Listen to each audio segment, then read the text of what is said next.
Bem-vindos ao Dor em Dose, o podcast de saúde da Rede Dor, seu canal ideal para assuntos relacionados à sua saúde e de sua família. Eu me chamo Flávio Cury, sou cardiologista e coordenador do Centro de Estudos do Hospital Cop-Star. No episódio de hoje, falaremos sobre Julho Amarelo, mês de conscientização sobre as hepatites, com a presença da doutora Elizabeth Balbi, hepatologista e coordenadora clínica dos serviços de transplante hepáticos dos hospitais Copa-Dor, Cop-Star e Quinta Dor.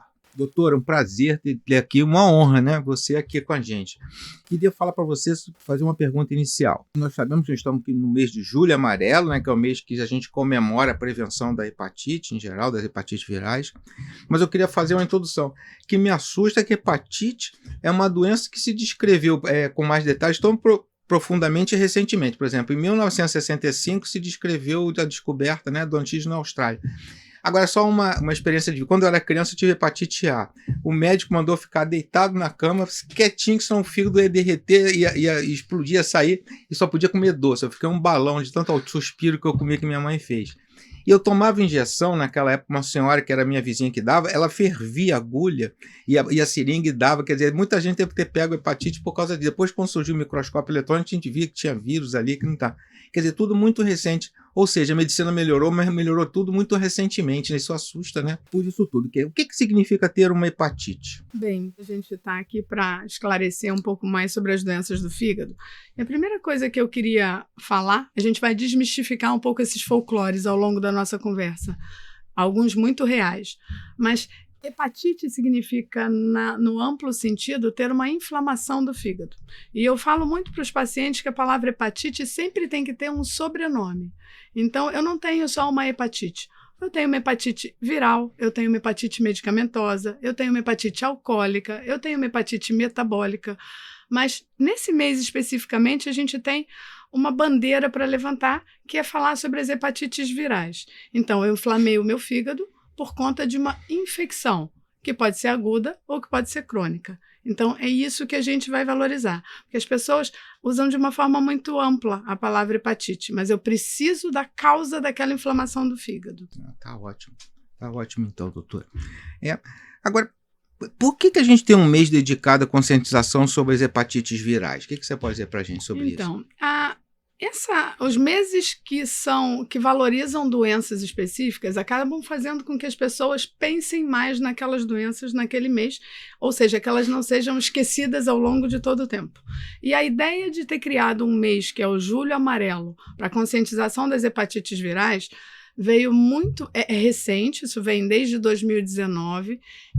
No dia 28 de julho é considerado o Dia Mundial de Luta contra as Hepatites Virais, isso veio da OMS, porque, na verdade, é a data do nascimento do cientista que descobriu o antígeno na Austrália, o marcador da hepatite B. Então, o dia 28 de julho é relacionado ao dia da luta contra as hepatites e o mês foi estendido, mas principalmente para a gente fazer com que mais pessoas sejam testadas para as hepatites virais crônicas, principalmente hepatite B e hepatite C.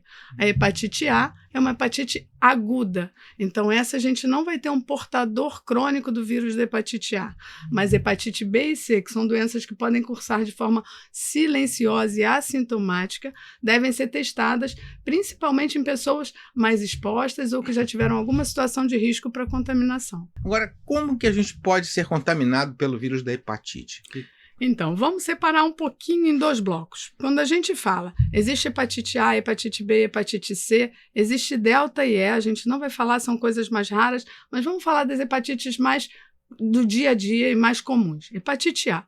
Hepatite A é essa hepatite do suspiro. Então, vamos falar da hepatite do suspiro. É a hepatite que você pegou por contaminação oral. Então, você comeu um alimento contaminado, você teve uma higiene mais precária, comeu em algum lugar onde alimento cru pode estar mais contaminado e não precisa ser um lugar ruim. Eu tenho pacientes que viajaram para o Chile, comeram ostra e voltaram com hepatite A. Então, tem hepatites A chiques e não chiques também. Então, a forma de contaminação mais comum é a contaminação oral, ou seja, o vírus circula e você se contamina. E essa hepatite, As pessoas têm uma capacidade de defesa contra ela muito grande. Então, por isso são hepatites que podem cursar assintomáticas e a pessoa lá na fase adulta descobrir que já tem até uma defesa contra ela. Quando ela apresenta um quadro clínico, é essa criança que teve um quadro de hepatite e que não tem um medicamento específico e sarou.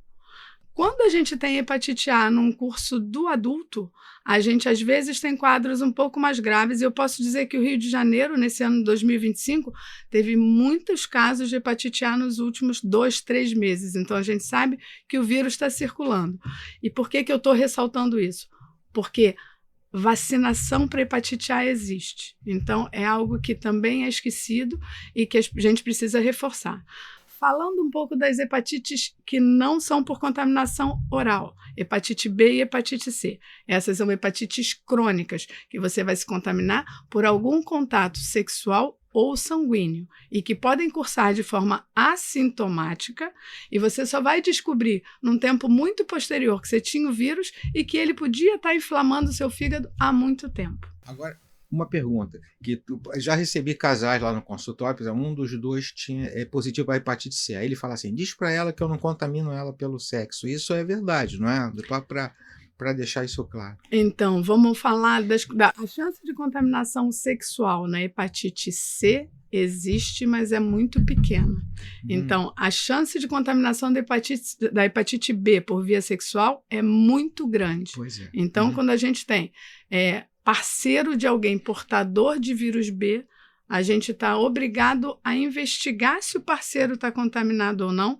E, para nossa sorte, existe uma vacina muito eficaz. Então, o parceiro tem que estar vacinado. Quando a gente tem um casal portador do vírus da hepatite, onde um dos dois é portador do vírus da hepatite C, você também testa o parceiro, mas é uma decisão do casal, porque o risco é muito pequeno de contaminação sexual, mas ele existe, ele não inexiste. Entendi. Tá? Tá. Muito obrigado. Eu posso ter hepatite sem saber? Acho que você já respondeu, né? Agora, aproveitando o gancho disso daí, é uma coisa interessante. Então, a hepatite A é benigno, mas a gente vê que a hepatite A no adulto pode cursar muito mal. Você pode falar isso pra gente? Porque da necessidade realmente de evitar, né? Então, a vacinação para hepatite A é uma vacinação mais recente e ela não faz parte do calendário público, do calendário do SUS. Então, isso ainda é algo que precisa ser uma batalha grande.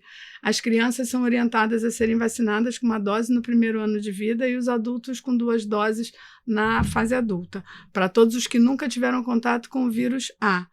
Mas como eu trabalho com transplante de fígado há mais de 30 anos, a gente já teve casos de hepatite fulminante pelo vírus A, onde a única forma de terapia foi a indicação de um transplante de urgência. E é muito sofrido, seja para a família ou para a equipe médica, você está lidando com uma situação de gravidade desse tamanho numa doença prevenível com vacina. Pois tá? Então, isso tem que ficar claro para as pessoas, que existe a chance de você nunca ter chance de ter um quadro grave. Não existe um fator de risco maior para saber quem vai ter um quadro mais grave ou um quadro menos grave. Então, isso eu não tenho como prevenir. Se for um paciente de tal faixa etária, pode ser mais grave ou menos grave. É a resposta imunológica que a pessoa vai ter em relação à contaminação do vírus. Tá? Mas existem quadros graves de hepatite A, sim. Pois é. Agora, nas hepatites de etiologia viral, existe tratamento, né? Qual é o tratamento para elas, hein? Então, a hepatite A, a gente sempre torce que o nosso sistema de defesa vai brigar com o vírus e vai fazer com que a gente cure.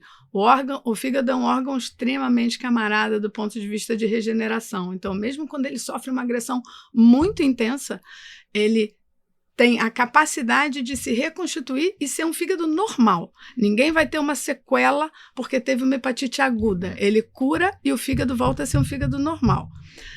A hepatite B e a hepatite C são essas que a gente precisa testar pessoas que possam ter risco maior de ser portadoras do vírus e, graças aos nossos cientistas e à medicina no mundo, existem antivirais muito eficazes para a hepatite B e para a hepatite C. A hepatite C é uma doença para a gente ter cura. A OMS, existe um programa de erradicação das hepatites virais com uma perspectiva disso acontecer até 2030, se todos nós nos esforçarmos muito para testar quem não sabe que é portador. Tá? Então, no Brasil, talvez a gente tenha 20 a 30% das pessoas sabidamente testadas e tratadas, mas ainda quase 50 a 60% de prováveis portadores que não sabem que são portadores. Olha só, né? Que coisa, né? Mas a hepatite C é cura, né? Tem tudo para isso, né? Que legal. Agora, o que eu posso fazer assim, efetivamente para prevenir a contaminação? Então, para prevenir a contaminação, do que você pode se contaminar pela boca, é a sua atenção em relação a cuidados de higiene, cuidados de alimentação e lembrar da vacinação. Para as hepatites que você pode adquirir de forma sanguínea ou sexual, e aí a gente está falando de grupos de risco. A vacinação para hepatite B, ela é disponível no SUS e ela é muito eficaz. Então, estar vacinado para hepatite B, principalmente grupos de risco, e aí a gente está falando gestante, criança, pessoas que trabalham com sexo ou comportamento com múltiplos parceiros. Então, prevenção sexual, uso de preservativo, isso tudo pode evitar a contaminação. Hoje em dia as pessoas às vezes se esquecem quando usam algo que previne o HIV e aí não usam preservativo e não vai estar prevenido para hepatite B ou para sífilis ou para outras doenças que você possa se contaminar por via sexual. Tá? Então, o preservativo é uma forma de evitar a contaminação. Tá? Okay.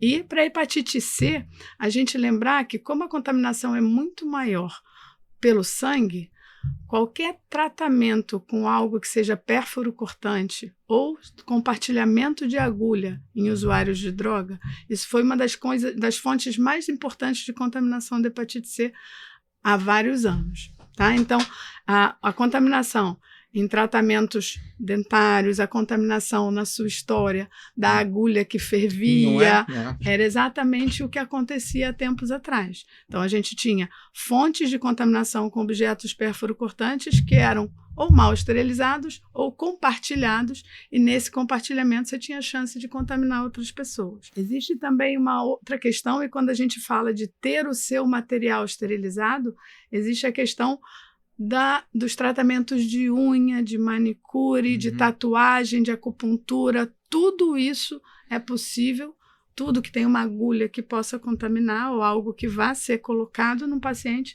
pode ser capaz de transmitir um vírus de hepatite. E a viabilidade de um vírus de hepatite num material contaminado é longa, tá? Então, isso tudo precisa de um pouco de atenção. E se acontecer, por exemplo, um acidente, outro dia um adolescente estava andando na praia, me telefonou dizendo que espetou o pé numa agulha que estava na areia da praia. Qual a conduta correta em relação a isso? O que ela tem que fazer? Esse caso é mais difícil. Na verdade, você tem um material que você não sabe nem há quanto tempo está e teve uma contaminação. A pessoa está indicado fazer testes rápidos para tudo, e aí com PCR e acompanhar, porque aí entram outros vírus na história, né? O que você vai testar para HIV, você vai testar para C, vai testar para B. Mas aí cabe o tratamento profilático? Na verdade, para HIV talvez sim, e aí eu acho que isso vai ter que ser pensado, né? Sempre risco-benefício. Para as hepatites a gente faz o PCR. PCR, tá bom, obrigado. A gente muda a forma de avaliar se adquiriu o vírus de forma mais rápida do que só um anticorpo, né? Agora, o paciente perguntando para onde que ele pode buscar ajuda, o que você orienta? Então, o que é que a gente quer de levantar como bandeira no Julho Amarelo? Um outro detalhe importante é lembrar que, por exemplo, o vírus da hepatite C, assim como você falou no início do pod, que tudo é muito recente, o vírus da hepatite C foi descoberto em 89 e 90. Então, toda pessoa que possa ter tido uma transfusão de sangue, uma cirurgia, onde possa ter recebido algum hemoderivado antes de 1989 ou 90, é um potencial candidato a ter se contaminado sem saber. Então, existem algumas pessoas que têm esse risco maior, onde vale a pena ser testado por conta desse risco. E existem pessoas que nunca fizeram, que fazem exame de rotina e que nunca fizeram nenhum exame das enzimas do fígado e nenhuma sorologia de hepatite B ou C. Então, a gente também tem tentado conscientizar a população médica a minimamente, nesse mês, ter a consciência de pedir uma sorologia de hepatite viral para o seu paciente. E, com isso, às vezes, descobrir pacientes assintomáticos portadores do vírus. A questão relacionada ao repouso e ao suspiro, vamos fazer um momento lúdico aqui no podcast. o doente que fica grave de uma hepatite viral, ele destrói tanto o fígado que ele destrói muito um estoque de glicogênio e de açúcar que ele tem. Então, o que acontecia? Os pacientes graves que a gente interna ficam hipoglicêmicos às vezes. Então, provavelmente, esse doce veio da história de eu oferecia um açúcar e a pessoa se sentia melhor, porque provavelmente ela estava enjoada, não queria comer nada, porque estava com hepatite, mas o açúcar fazia bem. Por que foi suspiro, eu não sei dizer. Não sei. Às vezes eu brinco com os pacientes, pode ser uma bala de caramelo, pode ser o que quiser, mas não precisa comer doce, precisa se alimentar bem, precisa tentar beber líquido, precisa estar hidratado, porque a hepatite ela pode ser sintomática e o paciente pode ficar muito nauseado, vomitando e sem conseguir se alimentar. E isso é importante para dar energia e reserva para o fígado se regenerar. E aí o repouso entra nisso. Eu não posso ter um fígado que está completamente necrosado, precisando de se refazer, e eu quero ir para a academia. E essa é uma grande briga, porque às vezes a gente segura o paciente, mas eu quero ir treinar, doutora. Espera, seu exame ainda não está bom. Ele está melhorando, mas eu preciso que o fígado acabe de se recuperar.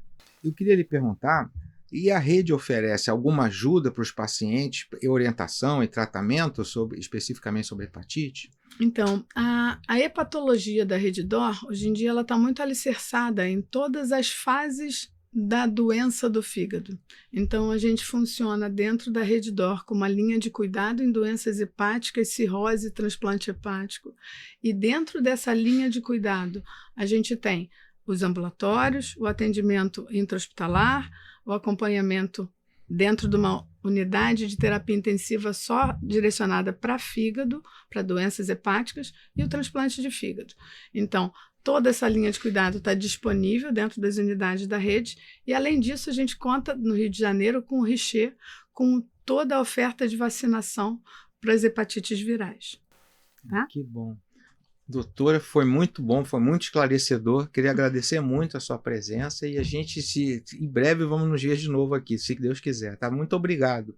Finalizamos por hoje mais um episódio do DOR em Dose, o podcast de saúde da Rede DOR. Esperamos ter colaborado nas suas dúvidas ou acrescentado informações valiosas para a prevenção, o cuidado e o tratamento das doenças. Siga as redes sociais da Rede DOR, inscreva-se no canal e acompanhe todos os episódios do DOR em Dose pelo Spotify e YouTube. Abraços e até breve.